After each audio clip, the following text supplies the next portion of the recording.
Lazy yellow moon coming up tonight, shining through the trees. Crickets are singing, the lightning bugs are floating on the breeze. Baby, get ready.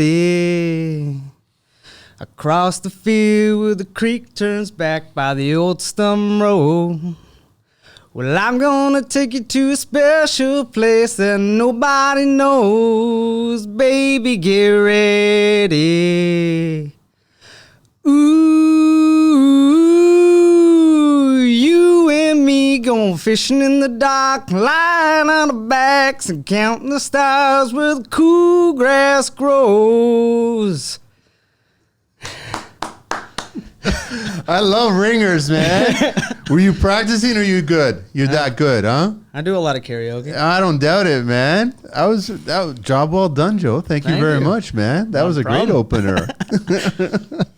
You know, you booked me for birthday parties and all that. I might just do that. Put it in the show notes. Get people to start ordering you to come in and start singing, which is great, man. Yeah, welcome to the show.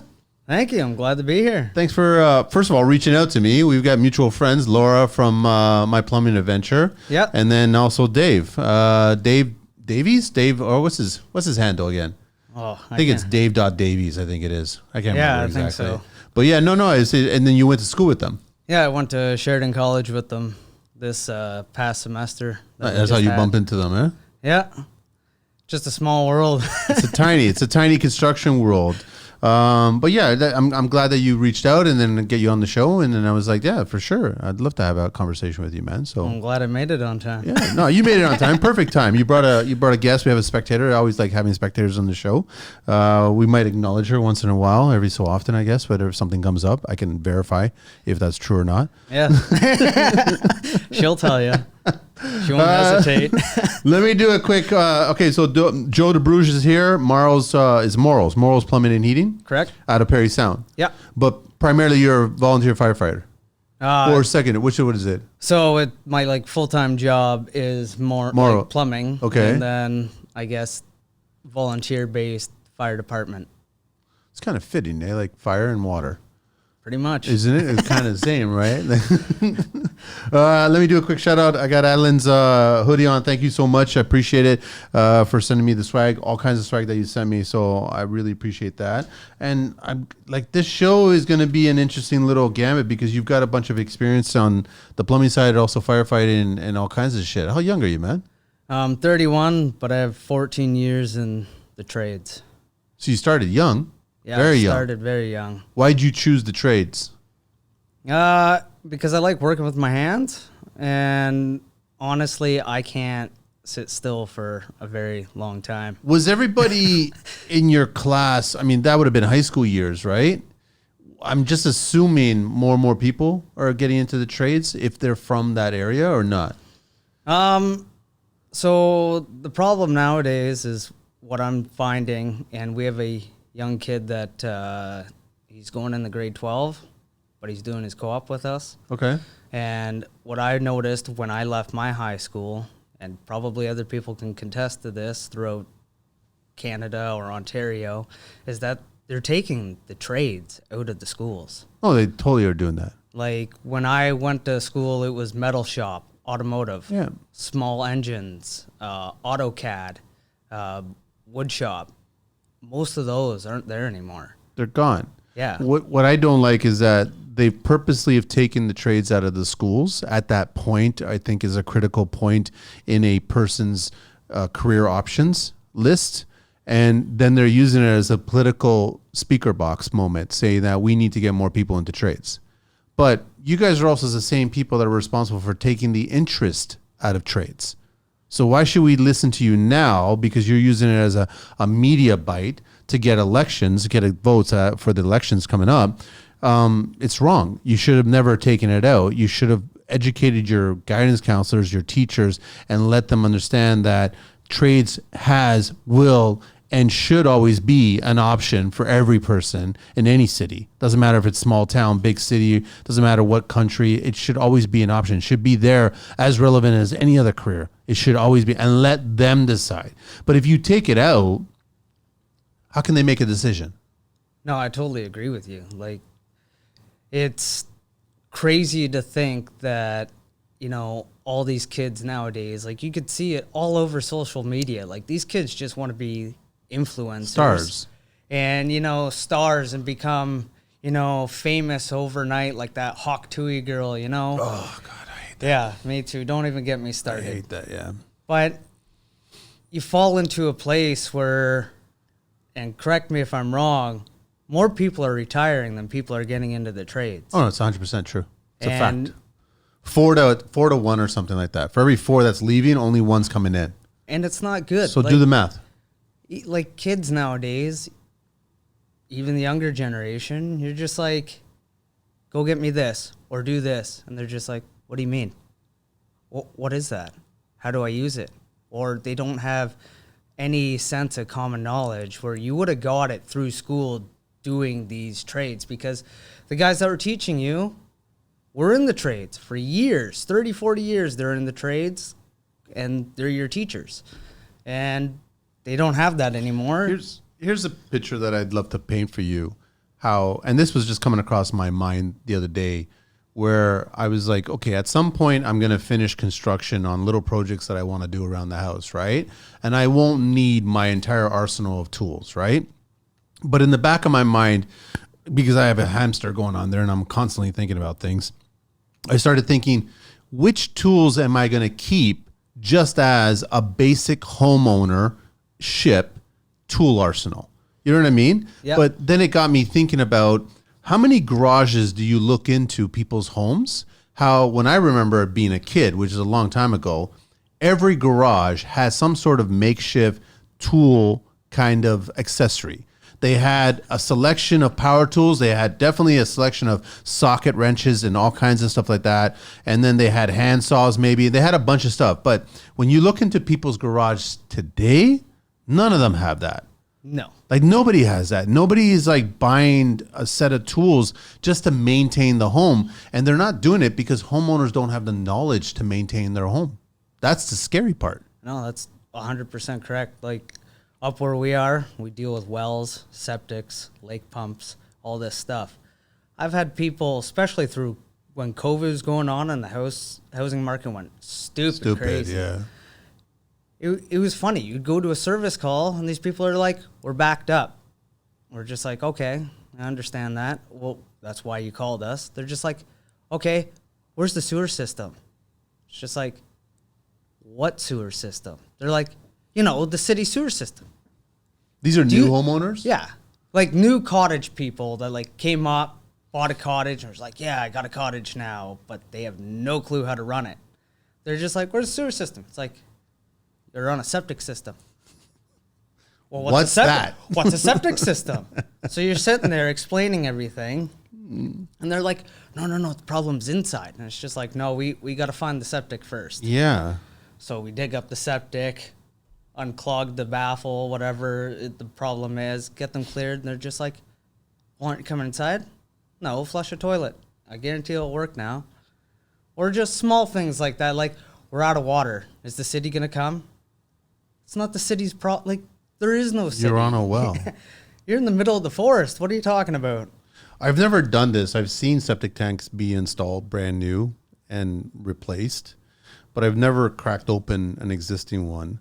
What's the smell like there? Honestly, it's not as bad as you think. Okay, I'm just assuming. That's why. Like, grease Okay. is the worst smelling out there. Because it just, ferments or something like that? Like, I don't...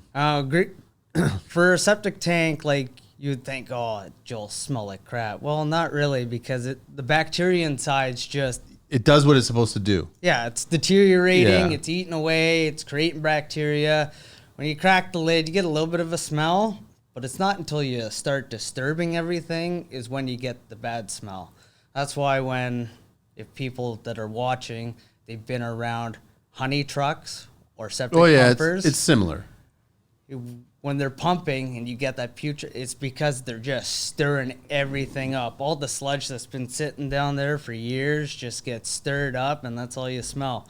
But when you crack open, let's say a 2-inch ABS pipe full of grease, that is the worst smell. That's a really bad smell. Oh, yeah. I've never done commercial, or I know a lot of plumbers have been on the show, and they love doing the service calls for commercial, for restaurants, for whatever, all kinds of stuff.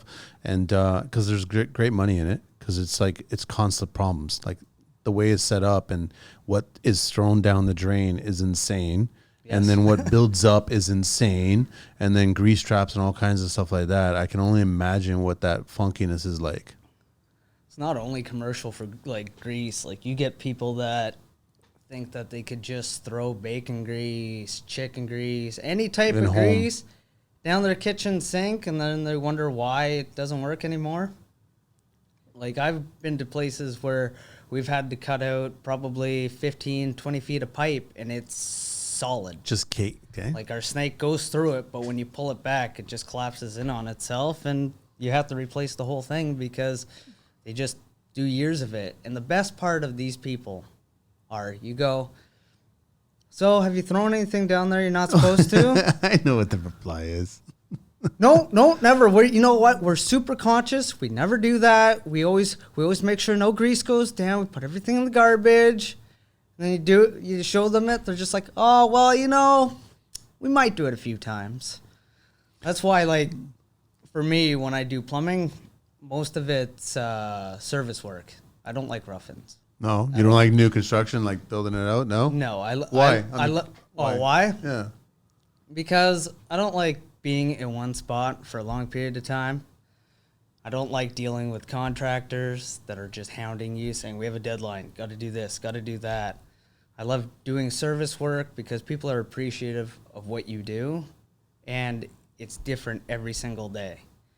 And if you haven't run into a situation before, it's sweet because you get to troubleshoot a lot of different things. More money though, eh, Joe? Like, is there more money in service? Oh, there's definitely more money in service. Yeah, than rough-ins, right? Because you're kind of limited to what the market is asking. You can charge per fixture, and that's kind of your price point. That's what it's always going to be around. It might go up a little down or whatever, but service-wise, you're supermen and women coming in saving the day. There's a problem that's stopping our business from making money, so you need to solve this so then we can make money. So how much you going to cost? Just tell me the number. That's it. And they don't balk at it, right? No, because they need you right there. They need it right away, right? That's the one thing. But it also, I'm sure that you probably come across some interesting situations. Actually, a few good situations, especially with wells and lake pumps. Like most of the time, we're trying to, we're doing kind of like an electrician's job. I know some electricians that watch this might be like, well, what do you mean? Well, you guys are sweeping floors? No? They don't do that. What are you talking about? They have vacuums now, but they still don't use them. They're brand new. But no, we got to bring out our voltmeter. We got to bring out our megger. Like, we have to do a whole bunch of diagnostics before we could start pulling out pumps and figuring out if we need to replace the pump or not. Really? Yeah, so I'll give you an example. So yesterday, I went to a call. My boss is just like, go to this call. They have no water. I was out there before. We did something, blah, blah, blah. Went there, and the first thing I did was go to the pressure switch, get my voltmeter out, see if I have 240 at the pressure switch.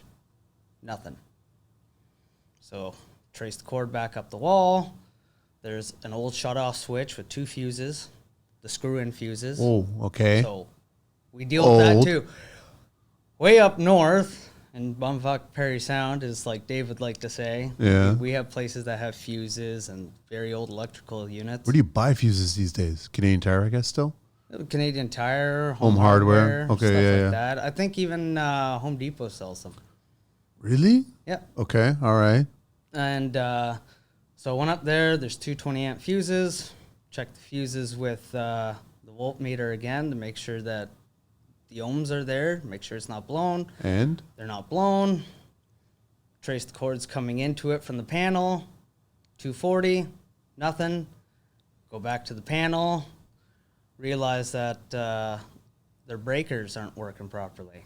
So it'll go on, but when you go to switch it off, it'll snap back. So something's shorting. Yeah, so, well, it's nothing, I don't think it's something shorting. I think it was just the fact that they had a lightning strike close by, and I think it came back It into the panel. surged. Yeah, and destroyed that breaker. Like a lot of homeowners don't realize that those breakers have a lifespan, right? Yeah. And then if you cause stress on them like a lightning storm or lightning strike or something like that, you just killed the life of that breaker now.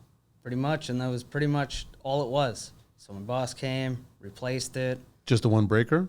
Yeah, it was a double pole 15 amp, and they had water again. So you never pulled out a wrench to solve this problem? Nope. You're just pulling out meters. Mind you, we had to go out, like, it was out on Georgian Bay. They had, like, probably 120 feet of water line out there, but due to the wind and the ice and the way the pump stand that the original guy put in, it started to pretzel. What do you mean? So, like, you imagine going out straight out to a lake, water line straight. Okay. Well, if you get wind and ice bringing it in all the time, it slowly starts to go around itself and start pretzel. So we had to go out there anyways in a boat, and I had to go swimming because they decided to put these giant concrete anchors every 20 feet on this line. To prevent it from... To keep it down and to prevent it from moving. Okay. So I had to go out there, cut every one with an X-Acto knife in the water, try to straighten it out, bring it back to the dock. We take the old pump out, take the pump out of the pump stand. We brought our new pump stand, put the old pump in there, brought it back out, straightened out the line, and dropped it back down. This ain't like normal plumbing. No. City. And this is what amazed people in my class was the fact that I do this, and my teachers even said, You're doing this plumbing schooling backwards because you learn about pumps, pump curves, jet pumps, submersible pumps, everything like that, and septic systems in level 3. But you already know it. I already know it because that's mostly because where you all we grew deal up with. in. Yeah. So that's why we went out and got our well technician class 4 license, which allows us to change pumps in wells legally. Because how often you got to do that? Quite often, to be honest with you. What's the reason why you got to do it? Because they just fail over time, or is it they fail over time? They get hit by lightning. Either somebody didn't put a torque arrestor in there, which is it's hard to explain what it. Torque arrestor is something that goes on the pipe, probably a foot to 2 feet away from the pump. Okay. And it keeps the pump from smacking against the sides because when that pump turns on, it has torque to it. Yeah, yeah. So you put this rubber piece in, you cinch it so it's able to go down the well casing, but it's kind of snug. So when the pump turns on, it keeps it from moving about. So if people don't put that in and just put the pump down the well, pump will just smack against the sides. You can break a wire, you can strip a wire. So you're damaging it regardless. Damaging it, regardless of what it is. Also, we have wells up there that are so irony that when you pull the pump up, you can literally paint with the crap that comes out of it. It comes out so orange and so thick. I was gonna just ask you about like the quality of the water up there. Is it better than the quality of the crap that's in the city? Some places, yes. Some places, no. What's dictating the yes? It depends on where you are around our area. Like we could tell, like if you're from Carling, you're gonna have a lot of iron in your water. But if you're from, let's say, the McKellar area, your well is not going to be too bad. You're probably going to have clear, drinkable water straight from your well. So, sorry. No, go ahead. And if people just grab it from, like, let's say, Georgian Bay, you're just getting crystal clear water out of Georgian Bay. If you're pulling it out of an inland lake that's not spring-fed, there's one, Lake Manitowabing in McKellar. It's tea-colored, a lot of tannins in it. So you need a filtration system that can take all that crap out and give you clean, drinkable water. I love it, man. This is like a travel show. And you learn all this in year 3? You're are you telling me that every plumber that goes through the course learns this in year 3? Or supposed to? They're supposed to learn at least about pumps and somewhat about septic systems, but most plumbers from the city aren't going to learn about any of this. No. Like the guys in my class were talking about filtration systems one day, and I was explaining to them like what type of filtration systems are out there to do what, and they were just amazed at it. Like my boss always told me, a rural plumber can become a city plumber, but a city plumber can't become a rural plumber. I can totally see that. Yeah, I know. And we've had people come up from the city, plumb a place in. We get a call back a year later or during the winter because they froze up. Nobody knows what a heat line is. Nobody understands. Like, people in my class were like, you put heat lines around the pipe, right? No. This heat line goes inside the pipe. So is this a city homeowner that's buying a property there and then hiring a city plumber coming here to do the work? Yeah. Because they don't know to hire somebody that's familiar with the area there. Yeah, pretty much. Or they'll have a buddy that, my buddy does plumbing down in the city. He said he's going to come up and help. Or my buddy's down in the city. He helped me do this. And we just look at it and it's just like, well, it's not really meant for like the winters up here or anything like that. It's just like, there's a fine line between it. I'm not saying that they don't know how to plumb. It's just, it's different north of Barrie. Yeah, they basically know from the meter to the rest of the house, right? Yeah. They don't really get into the world of where the water is coming from, but you guys get into the whole world of where the water is coming from because it's critical in how that water is brought into the house, right? Yeah, and I know I mentioned it earlier. I'm not sure if you know what a magger is. A magger? Yeah. No.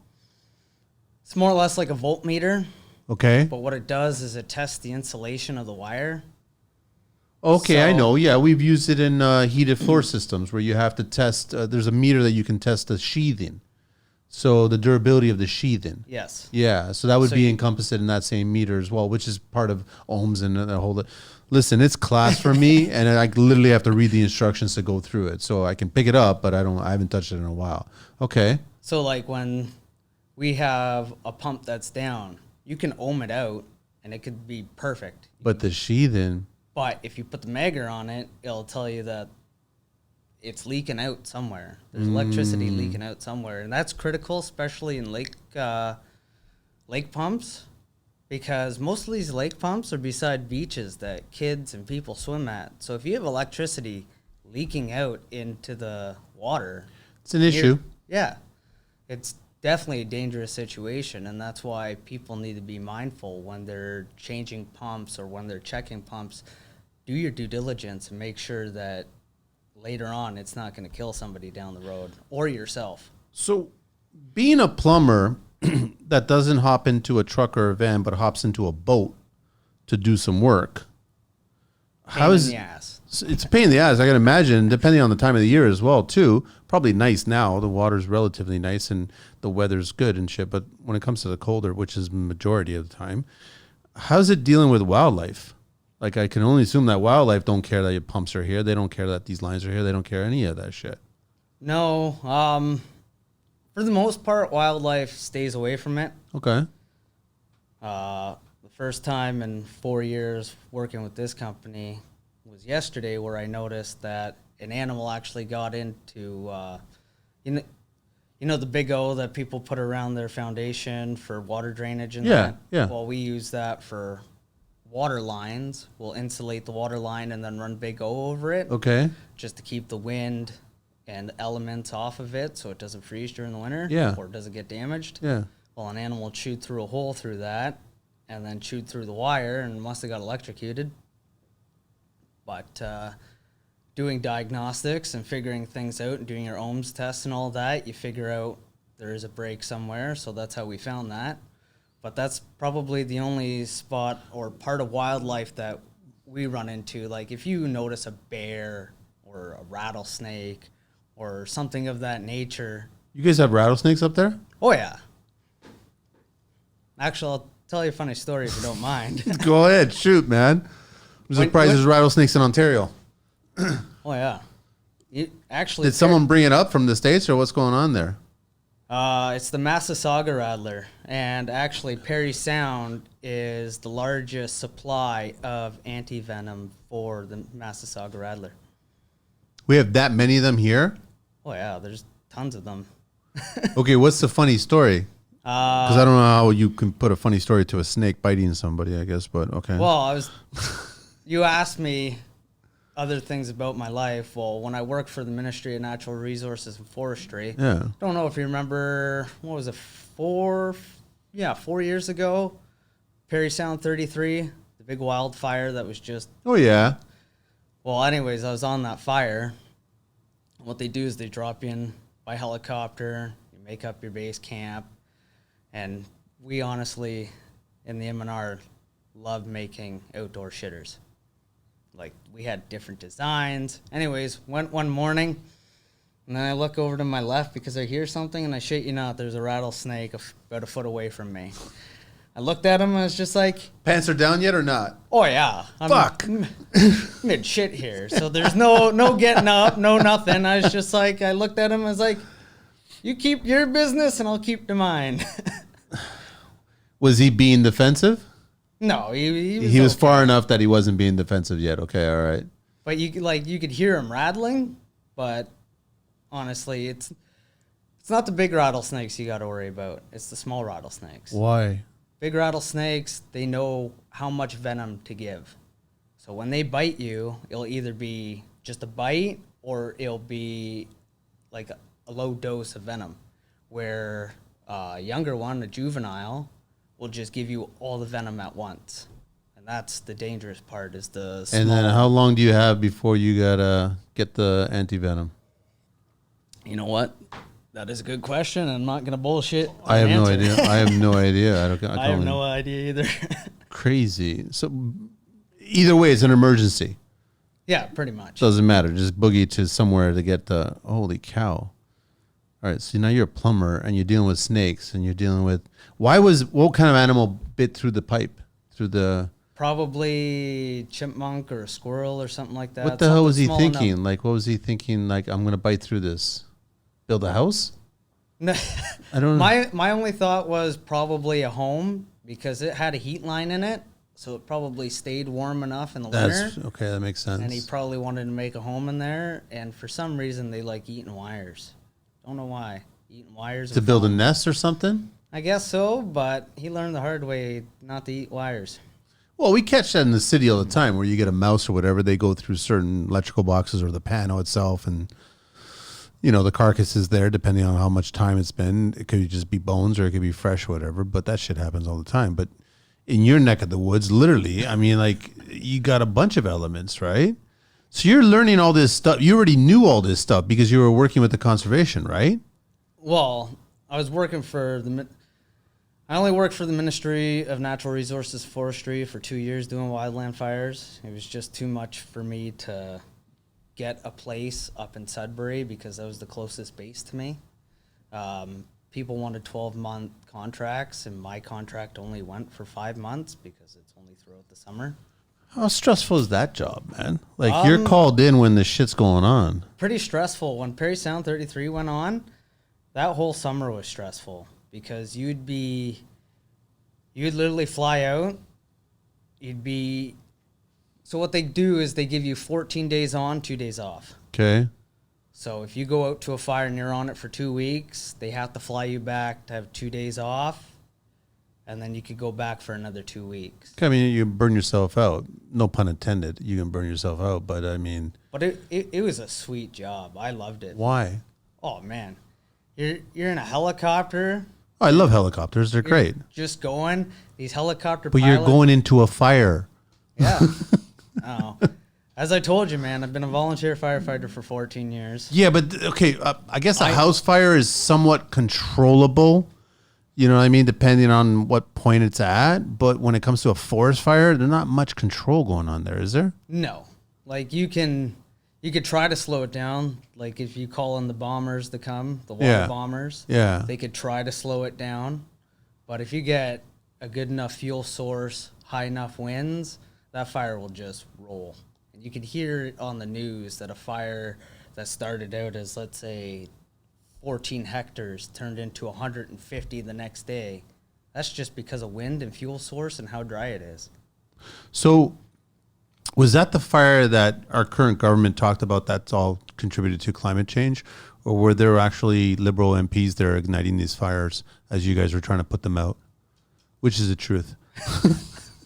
That sounds like a last year season question, and I wasn't there that last year. But ultimately, it was a fire because of dry bush, and it was just like, it's just hot, and that's what happens. It's got nothing to do with climate change. It's as simple as that. Like right now, the floods in Toronto were blamed on the climate change, and I'm like, I think it has a lot to do with a lot of contractors being hired to fix the system and not doing the work, but being paid to do the work, and that's how we get floods in Toronto. Because the work's not performed.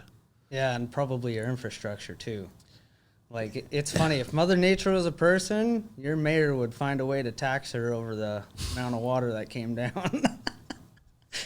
Not my mayor. She's not. I'm not in Toronto. No, but you're 100% right. She would. You know, I guess she didn't put that rain tax just in like she missed it. She missed a huge opportunity. What did we get? Toronto got a month's worth of rain in 2 days. That's what they got, a month's worth of rain. It was crazy. I loved it because a lot of tradespeople that were not working, they just got a bunch of work now. Insurance calls, basements flooded, from homeowners that probably hired the wrong person or did it for cheap or did it for themselves. And now there's all flooding going on. So they don't understand the basic principles of how to waterproof a basement. Simple as that. But now there's lots of work because it has to be done. Otherwise, you're going to get other bigger problems at that point, right? Yeah. And the amount of insurance money going through, that's crazy. It's going to affect all of us, which is the really shitty thing. Speaking of which, I'm just curious. So your life insurance must be pretty prenny. Like, I mean, if you're firefighting and you're forced, no? Are you a risk? You're a risk, no? Which kind of makes no sense. You shouldn't be a risk because you know what you're doing. I don't have life insurance as is, but there is insurance in my fire department that if something happens to me, my fiance, Hannah, will get a chunk of it, or all of it, actually. Does she get it as a fiance, or does she have to wait until she becomes a wife? No, you could write it on there who the money goes to. Okay. So I have like 90% of it going to her and 10% of it going to my nephew and niece for college and that, if anything were to happen to me. And then when I have kids of my own, or when we have kids of our own, I'll divvy that up so it goes into their college fund, and she gets some of it. Are there a lot of people getting into the volunteer firefighting business? Is there like a lineup? Yeah, you're gonna get me on a whole nother topic here. I don't know. So it just changed. So the Ontario Fire Marshal now requires. Well, am I gonna like this? That every fire department needs to be certified to a certain degree. Meaning? So to become a full-time firefighter, you need your NFPA level 1 and 2. Okay. And hazmat. Okay. So now all these volunteer departments in small communities that can barely afford a fire department need to now train their guys depending on how they want to go. So you could just be an interior attack crew, fire department that comes in, doesn't go inside, and just surrounds and drowns.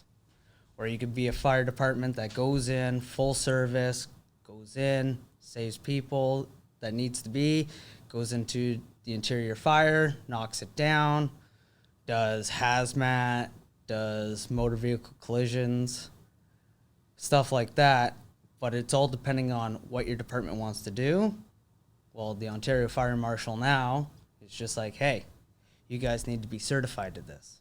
You guys need to spend X amount of dollars of your own money to become certified.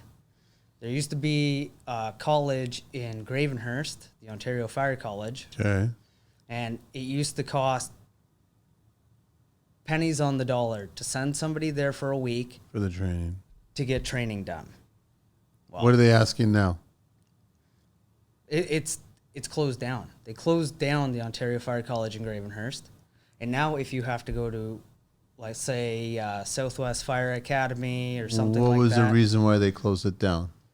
I can't exactly remember what it was, Okay. but it was a shame all the way around because it was easy for departments that couldn't afford to send somebody for, let's say the course is $1,000. You got to pay that. You got to pay somebody their wage to be there. Yeah, makes You got to sense. pay their travel. Yeah. You got to pay their food. Yeah, of course. So now instead of just spending, let's say, $100 to send them to Gravenhurst or to the college, now you're spending $1,500 to $2,000 for one person. So who's receiving this funds to do this training that they're implementing, saying that you have to do it now? Who's getting this money? Who's getting the money? Is it the government? Nobody's really getting the money. It's the municipalities are forking it out. So how we do it is all West Perry Sound District. So you have Dunchurch, McKellar, McDougall, Seguin, Perry Sound itself, Carling, and Henvey Inlet First Nations in on that. All of them, we all get together. We all have a set amount of people that we're putting through this recruitment. Okay. So it's their weekends, their time for a certain duration, which is 3 to 4 months. And we have to have trainers. So I'm a trainer. Other departments have trainers. We all get together. We do all these weekend work, we do work throughout the weekends or weeknights, spend our time, try to get everything organized. We organize it all of ourselves. And there's just more or less all the departments have their own funds. So if your guys go, let's say McDougall goes for a night, McDougall pays for their guys. Yeah, to be I get there. it, yeah. Dunchurch does it, their guys I are get it. there. So it's the municipalities that pay for it. But when we go and do it, it's our time and you're spending hours. Like I can't remember the amount of hours, but for the trainers, you have to come up with your lesson plan, implement the lesson plan, get everything organized for the lesson, and then the day of, do it. And then at the end of it, the OFM sends a guy to come, a proctor. Everybody does the written. They pass that or they fail it, doesn't matter. They go on to doing their practical. They do 3 skills or 4 skills of their practical. If they pass all of it, then they get their certification and said and done.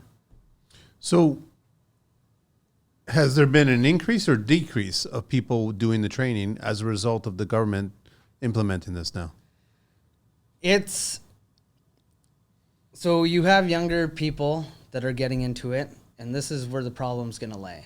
So let's say, sorry, I'm beating off the course here. Let's say Toronto Fire has 10,000 applicants for 10 positions. Well, if you start going down this road, you're going to have these people that don't want to pay the 16 grand to go through for their firefighter 1 and 2.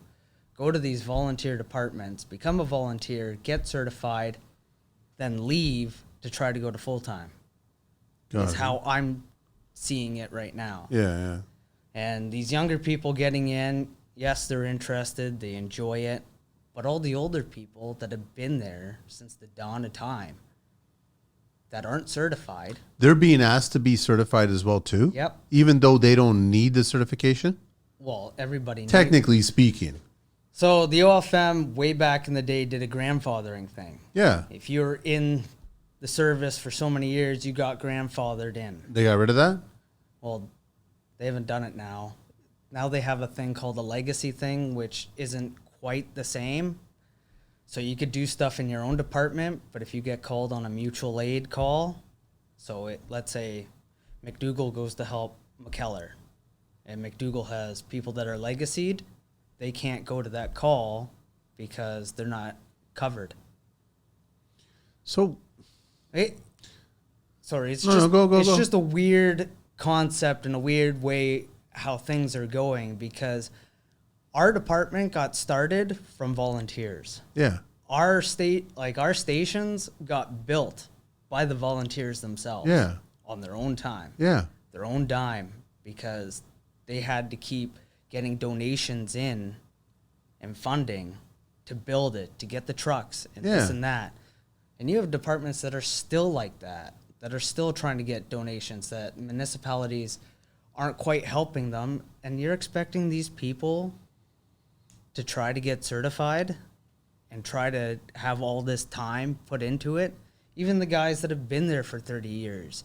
You're going to ask a guy that's been there for 30, 35 years to spend his weekends away from his family, It's not spend right. his evenings studying. Yeah. Because it's not only the weekends. The weekends are for the practical. You still have to go online and do your online stuff, your book work throughout the week. So it's just crazy. See, I'm just trying to figure out the thought process on why they would implement this. Like, I don't understand why they would have done this unless it's benefiting someone financially speaking. Probably is benefiting someone. Because of the cost associated with every single firefighter having to do this. But the thing is I think the way they're looking at it is that, well, if this full-time guy is going into a house and he's certified, and this volunteer is going into a house and he's not certified, I think it comes down to, what's the word I'm looking for? It's, I can't think of the word. What? It's like to cover their own ass, really. For people to cover their ass. This is just, this is about liability? Yeah, if somebody gets hurt, well, why weren't they certified? Well, listen, my argument with that is that everybody has a driver's license doesn't make you an amazing driver. oh, I agree with that. Technically, you're certified and you're able to drive on these roadways. Are you a good driver? That's questionable. There's other factors involved in that. So just being certified doesn't make you, if you're not certified and you got all these years of experience and you know how to do this, then I don't care if you're certified or not. I care about what your experience says. So there should be an experience. It should not be a certification, man. Well, I agree with certification for full-time departments. And if you're having if you have your own in-house certifications and, you meet that should be good enough. But to have everybody To go through it. That's a lot of time you're telling people to take away. And these people have full-time jobs. This is money. Families. This is just money.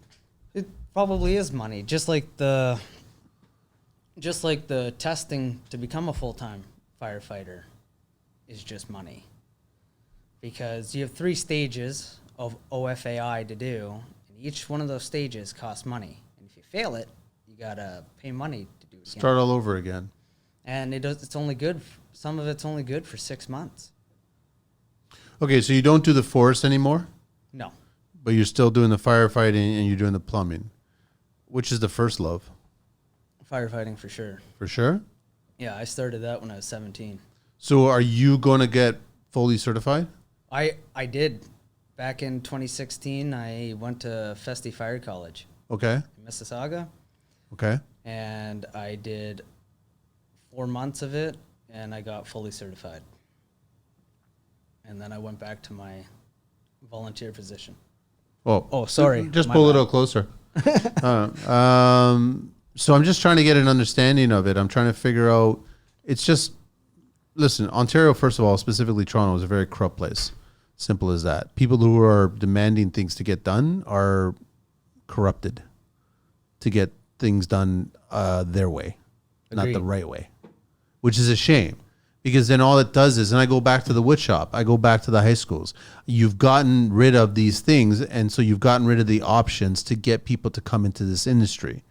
Why are you doing that? So now you're going to get, like this thing, I guarantee you, is probably going to get rid of a lot of potential firefighters that would have been amazing firefighters, leave the industry. Agreed. Like, you have people there that were there for 30 years that said, I'm done. I'm being told, and I'm like, I'm done. I'm out of here. See you later, gone. I'm not going to do that. I don't need to go do that. But that's the person you would want in a firefighting situation.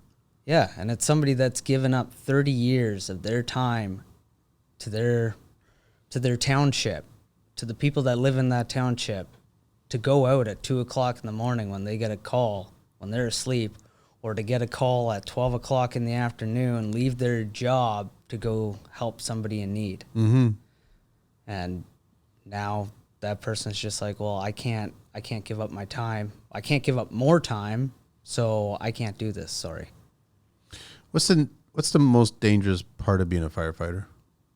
Dangerous part depends on the aspect of the job, really. Like, it depends on the situation you go into. So if it's either a residential or a commercial application. It's not always about fires. Like, you could go into different situations, like we were talking about earlier, like a train derailment. That has potentially dangerous situation, airborne because chemicals, you're going into a situation you don't know anything about. You don't know what's on that train, not until you get the manifest. But unless you don't have that, you don't know what's going on. That's if they're telling you the truth. That's if they're telling you the truth. And it depends on weather, too. Like you're saying with forestry. If you get a good enough wind and that wind changes direction, instead of that fire going north, it goes south right back at you. Yeah. So you got to know your means of egress. So you got to think about all these things while you're driving from your house or your job site to the station, from the station to the call. You got to think, what are the hazards? What's going on? What's close by? Like, most of us are good because we know our area that we're responding in, so we know what's around that area. Got to know your hazards all the time, and it could change at any moment. It's true, because it's unpredictable, right? Yeah. You just don't know. But a lot of people don't understand that there's so many variables there, right? What's the most dangerous thing about plumbing? Plumbing, like we were talking about before. Like, if there's voltage leaking out of that pump and you go to stick your hand in the water to grab that pump, you can electrocute yourself. That hurts You a can lot kill more. yourself. Yeah, I know. Of course. You can heart stop, right? So, like, yeah, I've been shocked by 115, 220. So I'm an electrician. I can't stand that shit. It happens every once in a while, but if you do it in the water or in a bad situation, then it's more or less game over at that point in time. Do firefighters still smoke these days? Or Some of them do, yeah. They still smoke, yeah? Even though if they're doing the job and then they've controlled the fire, everything's done, they're coming out and light one up? Is it kind of contradictory to? Not so much. Some of the older guys will do it. Some younger guys, it just depends on the situation. I think more nowadays people are more, health conscious, trying to be healthy. And that's another thing. It's a physically and mentally demanding occupation, man. That and the trades, to be honest with you. Yeah, both. They're both exactly the same. That's the thing about it, right? If there's any young people watching this, go to the gym. Be healthy. Like, try to be as healthy as you can. Go to the gym without a tripod and a smartphone to start. Well, that too, and stay away from Tren. I gotta say, just stay away from that crap. Stay away from what? Tren. It's a steroid. Oh, okay, all right. A lot of younger kids are doing it nowadays. Seriously? Because they're watching these influencers get big, jacked, and they're doing steroids to try to become like their heroes, like Sam Sulek and all those people. Listen, I grew up on good old Arnie. I grew up on the Tom Platz, and then it's kind of sad to see Ronnie Coleman the way he's in, the state he's in, right? Man. And I mean, like, it's just like bodybuilding is such an extreme. Like, you're really pushing bones and muscle to the extreme, and you have to be careful. But back in my day, it would have been creatine. Like, we were all just pumping creatine, and that's it. We knew the benefits of it and what it could do. But I can't imagine what's like. I have my protein whey, and that's what I have, right? And I deal with that, and that's it. But so they're all jumping on this whole. What is it? Like, it's a steroid boost or something, or it kind of gives you the effect of a steroid? No, it is a steroid. It is an actual steroid? Yeah. Needled? Tren you could take, I believe you could take Tren needled, or you could take Tren through a tablet. I want people to understand something that And So are ant SARMs and that too. Like, there's a whole bunch of different steroids people are taking, but it's not worth it unless you're doing it competitively and you can do the cycles properly. It's a different story. Go ahead. But if you're just doing it because you're watching some dude on Instagram or TikTok, it's not worth it, man. I was probably one of the first of my group of friends back in high school days. I was like, I'm sorry, man. Arnie's on roids and Stallone's on roids. They're all on roids. Simple as that, right? So, like, if you want to get to that size, but they were professionals and they were using their bodies as a means of employment, right? So they had to make their bodies look a certain way. And The Rock is on roids. I don't give a shit how he talks about, I'm not on roids. He's on roids. You're not, Rock's my age. He's 52 years old, going to be 53 soon. And I'm like, he's on roids. I don't give a shit, right? But that's how I want people. I want people to know that you want that body. There's health risks associated with roids, like major health risks, right? Oh, yeah. You could kill your heart, your liver, your kidneys. It's not worth it. So it's a little scary, right? But firefighting and also trades, you're 100% right. They're both physically demanding and mentally demanding occupations, right? So it's like you have to stay fit. You have to stay healthy. You have to stay mindful of what your body is doing and what it's reacting. Otherwise, you'll get injuries. It's easy. You're in circumstances that they contribute to an injury. Like, it's easy to get a slight slip and fall on a job site. It's easy to be in a firefighting situation and you can damage something, right? And then now you're out. You're out of the game. Your physical is what's providing a living for yourself, right? So you have to be careful about that. Yeah. Oh, if anybody could take away, younger generation, just be mindful of nutrition and being physically fit. Yeah. Because I see a lot of young people vaping, smoking cigarettes. See a lot of people in the trade still just smoke cigarettes and drink Monsters. That's more or less their day. I don't understand the energy drinks, man. I really don't. I never got into it. I never liked the taste of it. Did they just outlaw more on there? What's his name? The brothers. Logan Paul there? Yeah, those idiots, yeah. What's his product called? Prime. Prime, that's it. I thought, did they outlaw it in here in Canada or no? No, it wasn't outlawed. Well, it was banned, the cans that they brought in originally, because it had a high caffeine content, higher than what Canada standards were. Okay. I think Canada wants to lower the standards even more. I think it's 180 milligrams right now. Yeah, they want to move all that and put it into pesticides into our food consumption. That's what they want to do. But I can't say much because I used to love drinking energy drinks. I don't drink them now, or at least I try not to. Like, if I'm Why did you like them? Like, it give you the boost and the taste of it. Tastes like shit. Well, it depends on what flavor you get, I guess. I'm of the day of Red Bull, right? So I thought Red Bull tastes like shit, and then the only reason Red Bull became a huge hit was it was a Red Bull and vodka. Right, so you'd have the combination in the clubs and bars and shit like that. Or Jaeger bombs. Yeah, I never got into any of that shit. I would just read the ingredients on Red Bull, and I was like, I don't want any of that crap anymore, right? So I haven't looked at an Energy Prime or Monster or what other ones are out there. I don't know what the ingredients are like. Monster, Rockstar, right? Amp, you name it. There's a lot of them out there now. And lots of trades people are drinking them. Oh, yeah. Like start of the day, that's their boost at start of the day. That's their boost. Mix in a morning, smoke, lunch, and dinner. Really, huh? But they can get better highs by being fit, eating right. You'll be better. You'd feel better, yeah. Yeah, 100%. Aren't there crashes with these energy drinks? Oh yeah, 100%. So what do they do with that then? If there's a crash, probably drink another one. Because you got to think most of these energy drinks have like 50 to 60 grams of sugar. Yeah. In a can that's insane. Big. It's insane. So you get that sugar, your body dumps insulin, you crash. Do they realize that in another decade or two, their bodies are really going to be telling them what's wrong with them now? Probably not, because these people are vaping and they have no clue what the outcome is. Yeah, I don't still understand why vaping's legal in this country. Well, there's a bunch of things I don't understand why they're legal in this country. But vaping makes no sense because it's just pure chemicals going right into your system. Well, they banned any flavored tobacco. Why didn't they ban any flavored vape? Because the amount of money that's being made off the health benefits of vaping outweighs that. That's why.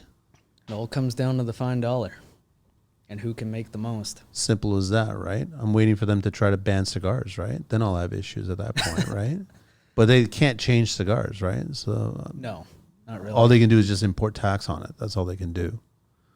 Vaping doesn't mean it. But there's a bunch of shit. GMOs, I was just talking to Teresa off mic about that whole thing. We're just shaking our heads about certain things. So, well, it's just crazy nowadays. Like, you could leave a loaf of bread out for almost a month without it having an ounce of mold on it. So, okay, so why are you so conscious? You're 31, right? Yeah. Why are you, and you've been in the game for a long time. So, like, how is it that you're conscious of this, that realizing that physical and mental is a huge asset to you and what you provide? Look at the older generations. Like, They're broken and beaten. I pretty much, I go into Wosley Supply and I see people that are super overweight, or I see people walking in there like they need a walker. Like, at some point in time, your body says no more. And if you don't keep it up and you're just going home, smashing a 6-pack, sitting on the couch, passing out, waking up and doing it all over again, sooner or later your body's just going to say, that's it, I'm done. You enjoy the pain. I wonder if it's going to be Milwaukee or DeWalt that's going to come out with a walker first. Milwaukee, probably. I think it's going to be Milwaukee. I totally think it's Milwaukee. Milwaukee will come out with it first, man. They're going to have battery powered, so it has motorized wheels. The wheels with a brake pad, little disc brake, so just to slow you down a little bit. That'd be pretty funny. Okay, but you're a plumber, so you're Milwaukee. Yeah. Firefighters, what do they use?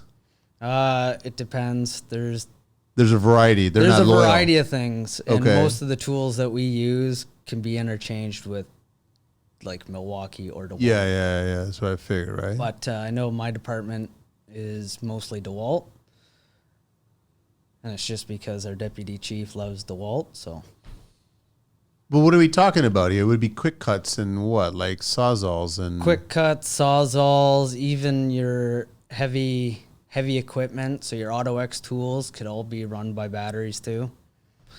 Oh, so here's, you know what? Since I got you in the studio, battery fires. Yes. We had one the other day, to be honest with you. Actually, no, Car last week. or something else? No, it was a kid, I believe, was charging one of those battery packs for our RC car. Really? And it just blew up. Kid okay? Yeah, kid's all right. It's just, I don't think the kid was in the room at the time, but the mom walked past, noticed the big white glow, said that was weird, went back, noticed that it was on fire, threw a towel over it, closed the door, got everybody out, called the fire department. She did all the right steps, because closing the door, making sure the window was closed, and trying to smother it, Air. she saved her whole house. What about the cloth over it? That's a good move too? She was trying to do her due diligence and putting Okay. something over it to try to smother the fire. But with the battery thing, you can't really do that. What's it smell like when it catches on fire? I've never been anywhere near it, so I don't know.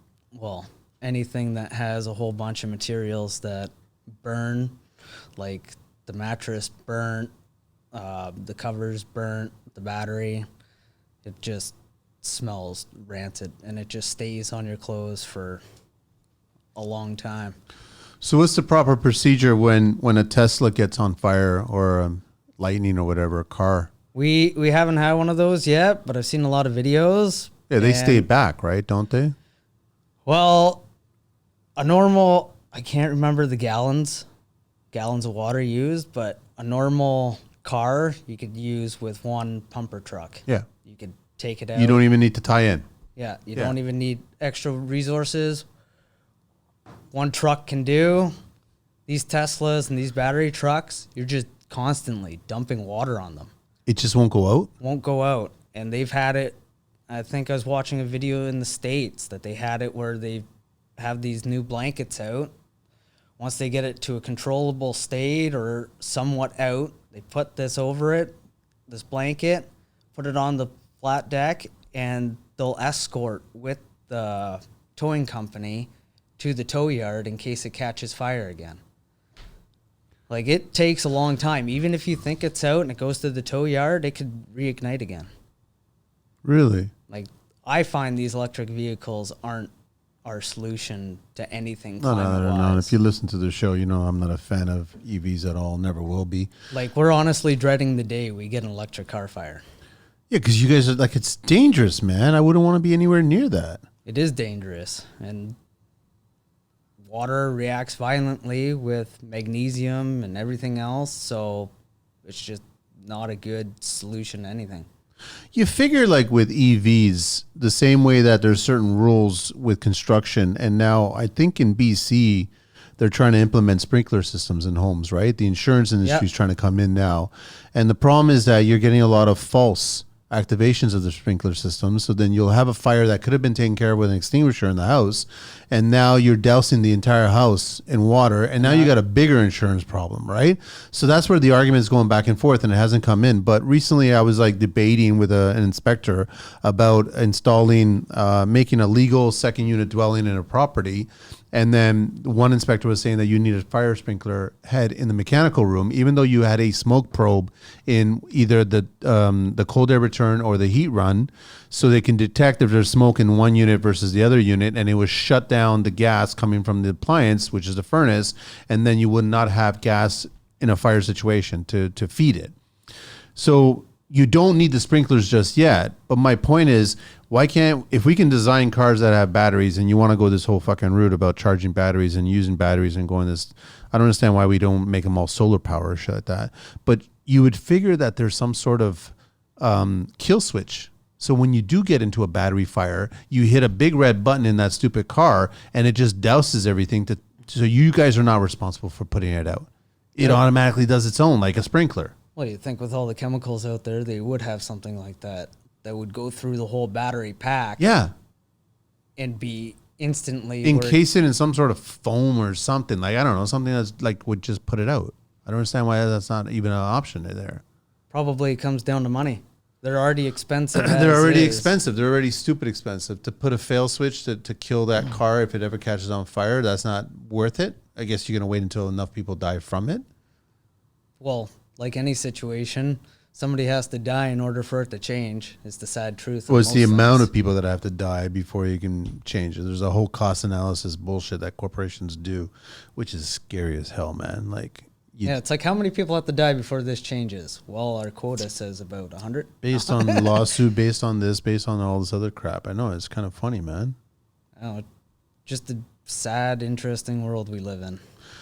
Back to this Sheridan College, you were studying with Laura and Dave. How many kids in the class? I call them kids. I know there could be older people in there as well, but I think we had 17. What was the general vibe of that classroom? It was all 17. Were they all like hungry? I want to be a plumber. I really want to learn this trade. Some phoning it in. Everybody was at the beginning. What changed? Well, not trying to shit on Sheridan College, but just the way that the program was run and our shop classes ran. It was one teacher that ruined it for our whole semester. Did he used to work at Home Depot or what? No, but as Dave knows, this guy was God's gift to plumbing. Like, God was probably his father for plumbing. Guy thought he was all that. But just in our shop class, we didn't learn anything. Like, I wanted to learn more of the rough end scenarios. Did you have all the we had the ingredients? You had we everything. had everything needed, but we didn't have the educator to teach us. Would you guys ask him? Can we get into this? Or we'd ask him things, and then it's funny because I'm bringing Dave into this again. So that's fine. He'll probably chime in too. Doesn't matter. It Send me a was message. Dave, myself, and another guy named Thor. We were in one group. Thor? Yeah. Anyways, that's his legitimate name? That's his legitimate name. Thor. Yeah. So anyways. Asgard. All right.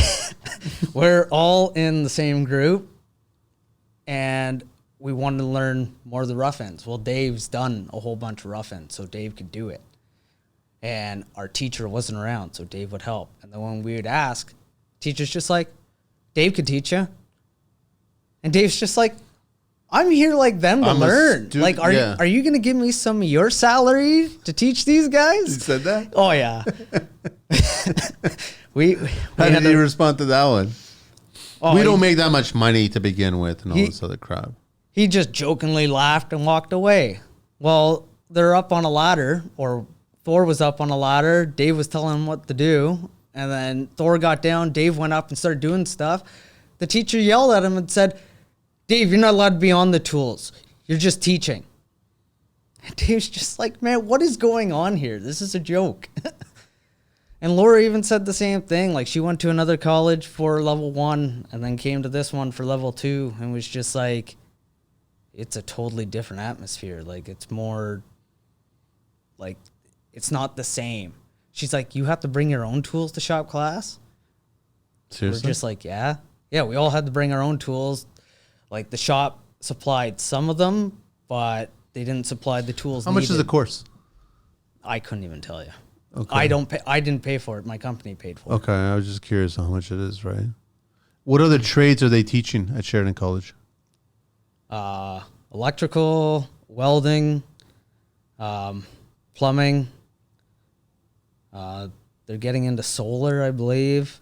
And then there's another... Mechanical? Gas. Gas. And then they have high school students that come in that do, like, basic carpentry and all that stuff. So, I mean, they've got a good pool. If you got 17 going into that one plumbing class, you can only assume they probably have similar amounts for the other classes. That's a lot of people. Why don't they just put the money into it? I don't know. Like, for the level 3 course there, they're just like, oh, yeah, we have these cool systems. They have little cisterns made that are like well casings with submersible pumps in them. And they're just like, yeah, those don't work. We're just like, what do you mean they don't work? They're just like, yeah, they haven't fixed them yet. It's just like... Okay, but if you're a plumbing teacher, why don't you fix it? That's what I'm saying. Like, you guys are plumbers. Like, am I being stupid by asking that question? You're a plumbing teacher. Fix it. Well, it's probably like anything. It has to go out for a tender. Thing goes out for a tender. People bid on to fix it. It's a private school, private education. It's like... I don't know what to tell you. I can't get in, like, I don't know the logistics of the whole situation at hand, but I just know if you're going to be teaching plumbing or teaching anything, be there for the people that you're teaching. Don't talk down to them. Don't make them feel like crap. Like, 100%. Help them out, because people learn at different rates and speeds. Like, I kept saying, I'm dumb. That's why I'm in the trades. No, you want to learn it. Tell me. I want to figure it out. Yeah, it's just like, teach us. And this guy just wouldn't teach us. He kept calling us shitty This resi one guys. hero. Yeah. Shitty what? Resi guys. The fuck does that mean? Shitty residential plumbers. No, I know, but why is he shitting on residential guy? Oh, he's a union fuck. That's why. No, I don't even think he was union, to be honest with you. He started out, apparently his dad was a plumber. He started out with his Doesn't dad. matter if your dad was a plumber. This and that, but he just thought he was super great. You know what I would have done? I would have, if you kept on asking all these questions about what's that? Can we use that? Can we work that? Can we do this? Can we do that? All this other. If they kept on saying no over and over and over, I would go up to them and go, listen, based on tuition, this is what it costs, but you guys are not teaching me all these things, so I want a discount for all these things that you're not teaching me on. So can I get my refund, please? Well, you'll laugh at this. Common sense, no? It is common sense. we did ask that. We're just like, well, do we get our money back? You're not teaching us. And Dave kept saying, when do I get some of your pay? Like, come on, pay me for teaching these people. And then by like the last 2-3 weeks of it, nobody was interested in shop class. What was he doing? Was he trying to figure out to tie his apron from the back or in the front? Was one string longer than the other? Like, what was he doing? I don't understand. He was on his computer looking up truck parts. Really? Oh yeah. Like, and not only that was, so all the other schools are doing the Ontario code. And you guys are doing? Alberta. Why? Because they're saying that the Alberta curriculum is coming into effect in Ontario, It's not in effect, though. I know. And that's what I said. I was like, So when you get on a job site with an inspector, he won't give a shit about the Ontario code. no, because Or Alberta code. no, not at all. And they're teaching us this. And we had one good teacher that took his time out of his own day, not getting paid for it, to go through these modules we had to pay for. And they were expensive. And I'll tell you, the first level, they tried to get us to buy these modules. We didn't. And we never went through anything to do with the modules. Second year, we had to buy them again for level 2. But this one teacher went through all the module, took out everything Alberta, kept everything that would be associated with Ontario still in there. But he tried his hardest to not teach us that and to keep teaching us the Ontario. And you say somebody's being handed money here. That was a situation where this school is getting paid to put out this Alberta stuff, because none of it was in effect. None of our teachers knew for the first month. We're only there for 2 months. For the first month, they're going back and forth saying, we're going to do it. We're not going to do it. We're going to do it. We're not going to do it. And all of us are just confused. We're like, How much were the modules? What are they charging? Remember? $300? For each one? Yeah. It was like, well, all the modules came in a set. Yeah. So you had everything you needed. So the whole set is $300. Yeah. Okay. All right. But that's $300 you're telling people that aren't working, that already paid their tuition, to fork out. That's bullshit. And it's not like you could sell them afterwards because no other college is doing it. I even asked their teachers. I was like, is George Brown doing this? No. They're like, no, they're still in Ontario. Now, why is George Brown is like the leading in the trades colleges? If they're not doing it, why are you? Why are you trying to venture off of something if the main trade college isn't doing it themselves? What's the difference in the Alberta code versus the Ontario code? The Alberta code is probably closer to the national code. So every change, I think it's every change of direction, there's a clean out. Really? Yeah. There's, Wow. That's a waste. what else is there? You could put double TYs on their backs. There's a whole bunch of crap that was just like, didn't have anything to do with the Ontario code, but because they could do it on Alberta, it was in our Alberta book. So when you're writing a test, I wish I brought them in for you, to be honest I'd just with be you. curious to look at, but I'm curious, like when you're writing a test, is the right answer Alberta or Ontario? See, that's what fucked us up, to be brutally honest. Like, most of us, some of us did good on the test, some of us didn't do good because we're learning 2 different ways. Yeah, 2 codes. And we had our one teacher that tried to teach us Ontario, and God Plumber there trying to teach us Alberta, and God Plumber shitting on the other teacher every single day in front of us. And we're just like, dude, what is going on? How don't you guys have your shit together? Because level 1, I kind of understood. It was new, something new got brought in. Not all the puzzle pieces were put together. But level 2, it was the same shit. And the guys that I went to level 1 with were just like, what is going on? Was Laura the only girl there? Nope. We had another girl in our class. So 2 girls for the 17? Yeah. So 15 guys, 2 girls. It's relatively about the national average. Yeah, I'm just curious.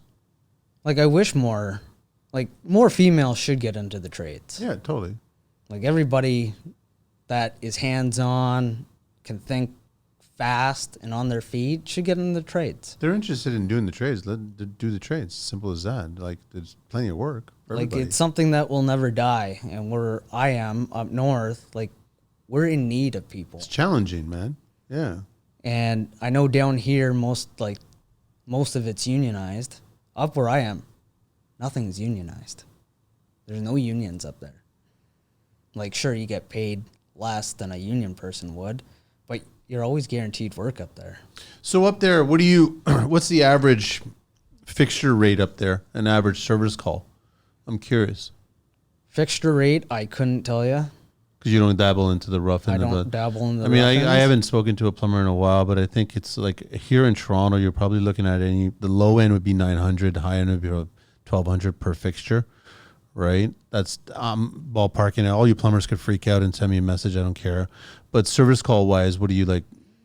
150, 200 bucks? No, we're 145 for two guys. Okay. And there's a $50 truck charge involved with that. Okay, so yeah, it's reasonable. So, and then depending on the scope. And that's pretty much on the high side. There's other companies around our area that are less for two guys. What's the boat charge? If you got to jump into a boat, go for a swim. I think it's a little bit more because it's a little bit more dangerous. Like if I have to do a boat ride out to an island, like we can go on like a 30 to 40 minute boat ride. Oh, wow. Out onto an island to do something. Like I think it's a little bit more than that just because of the hazards. It's a different hazard being on the water than it is just driving a van around. Of course, yeah.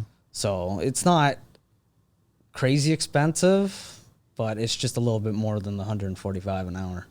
I'm actually surprised that Milwaukee hasn't done swim trucks, right? We could do some swim trucks. They'll tell you. It'd be like Superman pants, man. Superman underwear or something. Either that, life jacket, snorkel, the whole thing. That brings up a whole Ministry of Labor other detail, eh? Like if an inspector shows up and you're doing a service call on a lake, what were the rules there? I have no idea what those rules would be.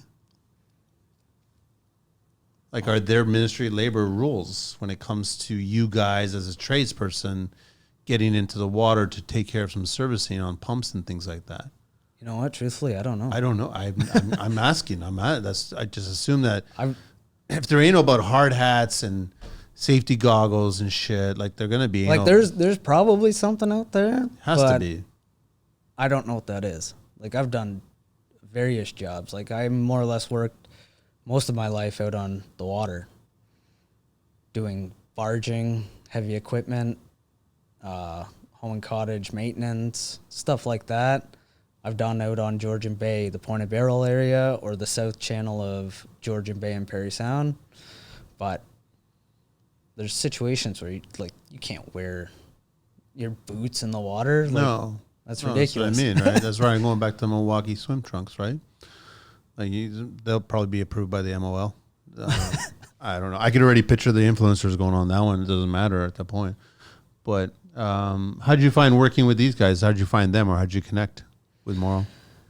Funny enough, I quit a landscaping company.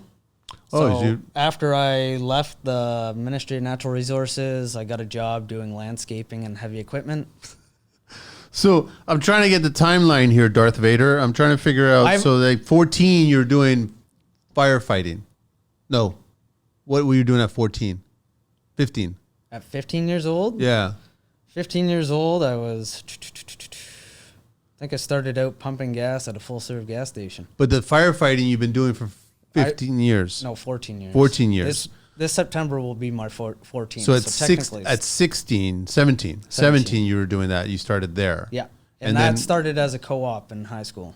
And then the hardscaping, the landscaping, when did you do that? Oh, man.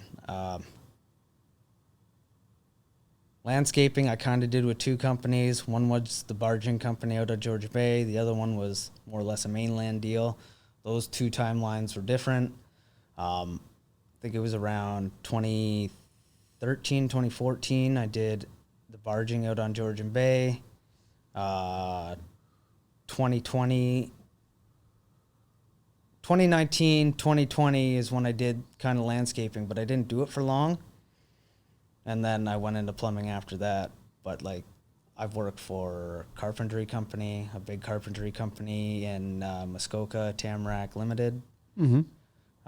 They just work on multi-million-dollar homes or cottages. Were you doing the finishing, the finish trim? I was a laborer there. Okay. And then I just didn't like being on a job site for months on end. Like some people like it, some people don't like it. Yeah, going on the same job site for months on end wasn't my cup of tea. But my brother, he's a licensed carpenter. He worked for Tamarack for 7 years. he enjoyed it. Then he got sick, so he couldn't do it anymore.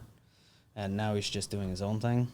But he enjoys doing carpentry and doing the trim and everything like that. It's like you set up all the tools, you set up your little mobile shop, and yep, pretty much he has his trailer, has all his tools in it. yeah, Does Serenity. what he needs. Serenity saws. That's all. For me, I got my Milwaukee backpack with like 60 pounds worth of tools inside, and I go do my service calls. No pack out on wheels? No? I do have a pack out on wheels, but it stays in the van. Yeah, it makes sense. Here's a question for you, Joe. I'm just curious, if we were to bring back shop, would you see a bigger benefit if you brought back the education of trades? Not necessarily the shop class, but the education of trades, if it's introduced all through the early years of education, so the grade school years leading up to high school, or would there be a better benefit if you put it in the high school years? Better benefit for high school years, but bring back shop. Like, it's all about hands-on, right? You have kids that they can't pay attention in class. They fiddle around with like the fidget Even more spinners liability or with power tools, man. But that's the thing, is they need their hands on something and they need to think about it. They would be looking for their iPhone holder on the tool. Well, Where does the iPhone go, sir? that's what I enjoy about, I think what's coming up next is they're trying to ban kids from using their phones at school. I think they're trying to That's start a good that, move. which is great because, yeah, we're living in a 15-second generation. If they don't like what they see in 15 seconds, they do something else. Or they don't like that in 15 seconds, they go to another thing. And you know what? With the trades, Can't be that way. you can't be that way, but you have something to take your mind off of it. You're not sitting there in class like this, just staring at a screen or listening to a teacher. You're actually going out there. You're cutting. You're putting things together. You're seeing what you had in your mind put from paper into an actual project. The other problem that we have, and I've only met one high school trade teacher, and he's really good. Derek is what I'm talking about. He's been on the show before. It's if we bring it back into high schools, I don't think we can find the people to teach. I think you're going to get a lot of these monkeys, like the God Complex guy from Sheridan, where they're going to be appointed by the government, and the government has no business in teaching anything about construction because they've never been in construction. So it's like, okay, fine, let's bring it back into high schools, but who's going to teach it? You know what? I agree with you there. It's a big problem, right?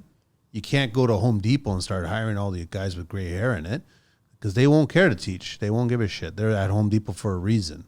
Still trying to figure out if the lace goes in the back or the front, right? And that's what I'm joking about. But that's a big problem. It is a big problem, and if you keep this up where people aren't going into the trades fast enough and you bring it back 10 years down the road, yeah, you're going to find that situation. Who are you going to get to teach it? The guy that did carpentry for 2 years? The guy that put together cars for 2 years? The guy that did plumbing for 2 years?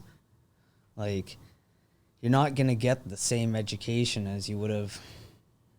I think the first thing you have to do to attract more people into trades, and that includes the actual student and also the teacher, is you have to market the trades differently than it's marketed right now. Right now, trades are being heavily marketed by 3 letters, DEI, right? Diversity, bullshit. And you should be marketing it to everybody. Simple as that. Every single person. And it should be clever marketing when it comes to it. So, I mean, like, you should be thinking about ways to make the industry extremely attractive for people to want to get into this industry. And I think that you have to start there, right? But I go back to the government, they don't know how to do that. They just know those 3 letters. So they want to market to those 3 letters. And those 3 letters, they have some business in the industry, but they don't have 99.99% in the industry. They don't. So you should really not ignore the bulk of the industry and start attracting more people. That I agree with, and that you try to get these younger kids into a laborious job. Dig me a 6-foot hole. They complain. They complain. They don't want to do it. It's too hot, too cold, too dirty, too heavy. Exactly. Then you have people like us that had those jobs when you first got into it, and you're just like, you have to do it. You have to dig that hole. Don't ask questions. Don't ask me a million times, oh, can I take a break? It's too hot. I don't want to do it anymore. Can I do something else? It's just like, no, dig the hole, because honestly, we had to do it when we're at your stage. Your generation needs to learn, work hard. It will give you your personality later on. Like if you asked me when I was 17, would I do it all over again and just choose plumbing? I'd probably tell you no. I'd probably tell you I would want to do every job I did exactly the way I did it. Because it made you who you are. It made me who I was. I got to learn different things. I busted my ass. And I'm the man you see in front of you because of it. But these kids nowadays, they're not going to have that at their back door. They're not going to have it growing up. Here's a question for you, Joe. That kid of today digging that hole, would they ask if that hole is for them at the beginning, middle, or the end of digging the hole? Because my generation would ask at the beginning. You're digging a 6-foot hole. Right? Yeah. I don't think they would think that hole's not for me, is it? Like it's a joke, right? That's how we treated that. Like it's work and you get the work done. Simple as that, right? There's a purpose behind that hole and having to do this work. Sure, your hands are going to be raw. That's why there's gloves. Yep. There's also a way to dig efficiently.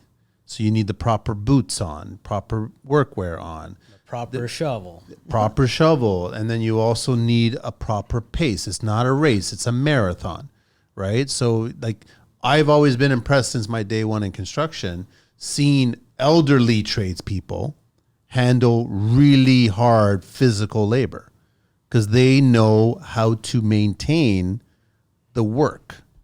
You know what I mean? They don't go running hard in the very beginning and then burn themselves out.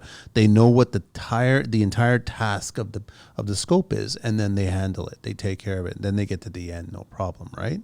And they know how to lift things. They know how to. They've been there. They've done it. They know how to do it.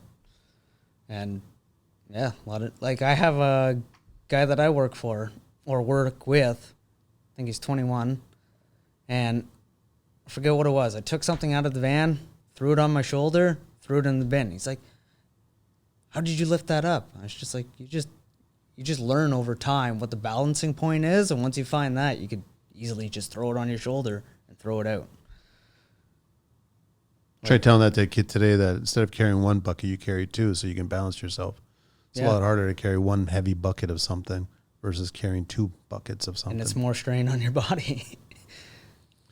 We got to do the 12 questions, Joe. All right. Ready for this? Yeah. Joe Debruge, Morrow's Plumbing and Heating. If there's a fire, call him. What's your favorite construction word or phrase? Get her done or take her easy. Kind of yin yang. What is your least favorite tool? Least favorite tool would be the core drill. Because if you hit something, that thing will either knock you out or break something. Mm-hmm. Yeah, it's yeah. I can feel it right now. What do you miss from your childhood? Being young. What construction sound do you love? Love the sound of a drain releasing when you bust through it. The glurping. Favorite beverage? White Claws. There's no law with the claw. What turns you on and off in construction? Turns me on is the satisfaction of getting a job done and doing it professionally. What turns me off about it is it being disorganized. If I go to a disorganized job and don't have everything I need. I hate walking over shit, eh? Like, I just hate it. Just organize your shit. Favorite curse word? Fuck. Favorite vehicle in the entire world? Any mode of transportation? 1967 Chevrolet Impala. That's nice. What color? Black. Supernatural. Yeah, that's nice. I like that one. They don't make that shit anymore, eh? They make shit now. I'm not into hypercars, so I never got into that world. I'm a muscle guy. They make things that if one thing breaks, you have to tear the whole car apart in order to fix it. I know. You remember the times when you open up the hood and everything is right there? Everything is right there. You didn't need a convenience store mirror to see everything. Everything is right there. Those were the days. What profession other than your own would you like to attempt one day? What else are you going to do? What else do you want to do? Teach. You can teach Sheridan. Teach at Sheridan. I think there's an opening soon. I wouldn't mind teaching, to be honest with you. Eventually comes. Don't worry. Every tradesperson becomes a teacher. That's probably it, teaching. Yeah? Trades? Probably, yeah. What profession would you not like to do? Probably gynecologist. See a lot of nasty cunts.